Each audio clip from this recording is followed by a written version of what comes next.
Russia is the worst place for expats in 2021. But is it? Three what? 3 p.m. already. It's not 3 p.m., is it? Almost. It's 2:30. Давай. Ready? Hey, this is Natasha from Russia and... This is Eric from Washington, D.C. And?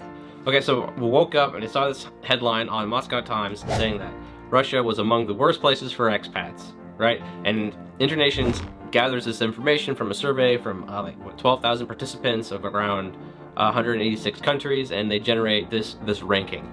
So in this report, at the top is ranked Taiwan, Mexico, Costa Rica, and at the very bottom is Kuwait, Italy, South Africa. Russia ranks among the worst. There are 4 different categories on how satisfied the customers are. So, you came here in April. Yes. And it's more than 1 month since you came here. So, what can you say about this? The weather sucks. Oh. That's what they say. Also, Russia is very big. If it sucks in St. Petersburg, it doesn't mean it sucks in Crimea. No, that's true. If you go to work in tourism industry, you go to Sochi and Crimea and these kind of places. Yeah. So it depends. Okay, so the weather sucks. The weather sucks only here in St. Petersburg, even not that much in Moscow, actually. Well, in Moscow, the winters are pretty bad, aren't they? Minus 15 is rare. Oh, okay. In St. Petersburg it sucks, you see why, because it's like each 15 minutes it changes.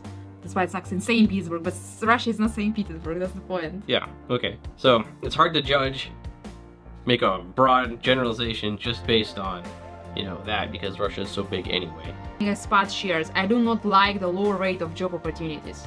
Generally, if you don't speak the language, it's impossible. It's number one. The second one, if you don't have a residency in the country, so you don't have official papers that will let you to stay, except visa, they will not employ you.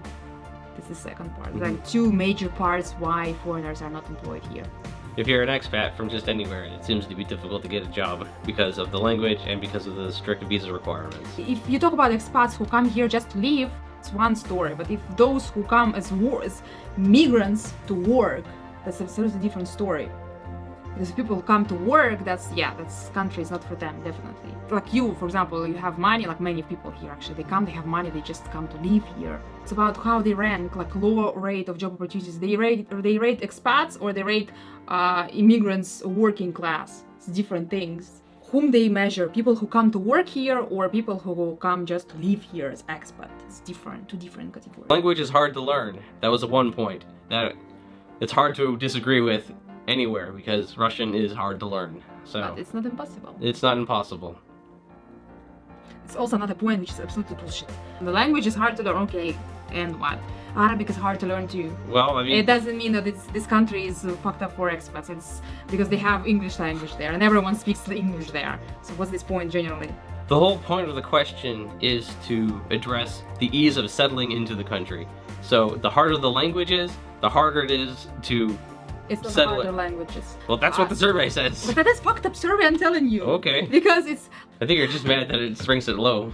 No, I'm not mad because it ranks low. I'm talking about like whenever you travel as an expert to any country, it's not about local language. You will never learn local language, but it's about the accessibility of, I don't know how to call it, English there.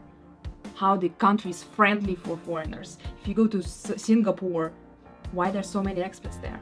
English language. Why go to UAE? Why there are so many expats there? Because English there. Do you need to learn which language they speak in Singapore? By the way, I don't even know. What's their language? I don't know. Singaporean.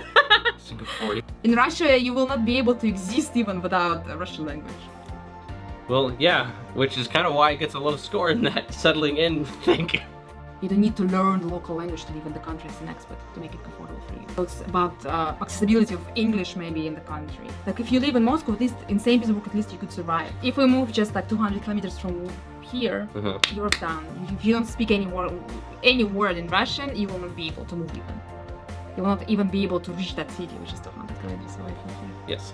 So that's the point. Anyway, these respondents had a hard time settling in, and that's why it got a low score. Cost of living I found to be quite nice because everything is very inexpensive to buy compared, well, if I'm buying and converting to dollars. People say opposite thing.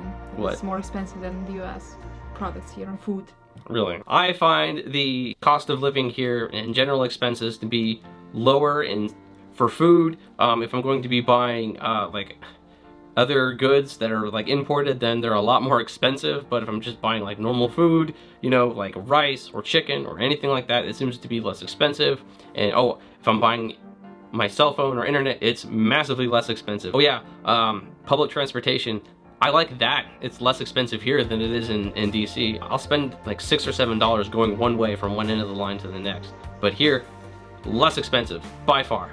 You could just drop in metro and you spend something like 36 rubles. Yeah, which is not even $1. So anything where I don't have to drive myself is less expensive than if I did it in the US. What about cafes and restaurants? Oh, people say we need like $50.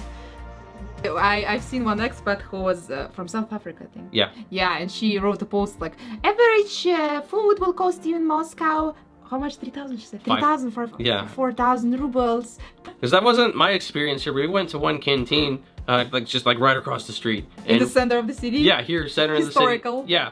And we paid 500 rubles. Was it? Yeah, I think it was exactly 500 rubles for lunch. I mean, we didn't get any caviar. Yeah, I know. So I mean, no caviar and you know salmon for us, but no Putin. No carpet, no red carpet, nothing like that, and no one lit our food on fire for us or anything. So, but I mean. Guys, you just need to know where to eat, that's the point. A lot of stolove, a lot of shawarma, because shawarma here, by the way, costs cheaper than in Turkey we ate. Yeah, Remember? yeah, that was interesting.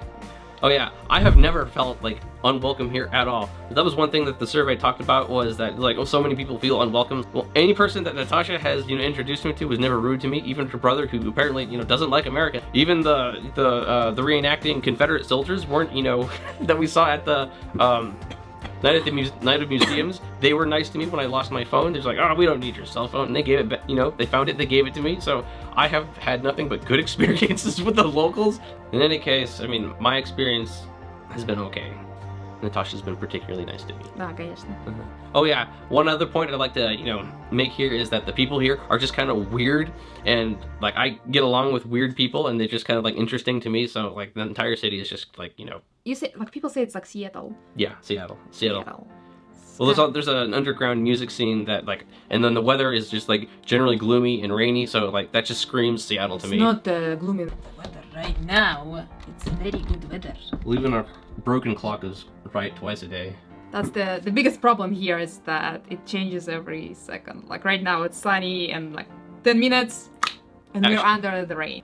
Even though the stats for Russia seem really bad, personal happiness still ranked 36, you know, which is actually kind of middle of the road. So despite, you know, how awful everyone seems to have, you know, with their experience living as an expat in Russia, their personal happiness wasn't so affected. I think the takeaway from this is you know, just because these guys, you know, the study says that it, you know, is kind of bad, doesn't mean that you're gonna have a bad experience. So anyway, this is what my experience was living in Russia, and then, you know, the reported experiences of all these other expats here. So if you have experiences as an expat living in Russia, make sure you share them in the comments down below. Do you agree with this survey? We'll leave a link so that you can go check out the survey yourself. And leave your comments below.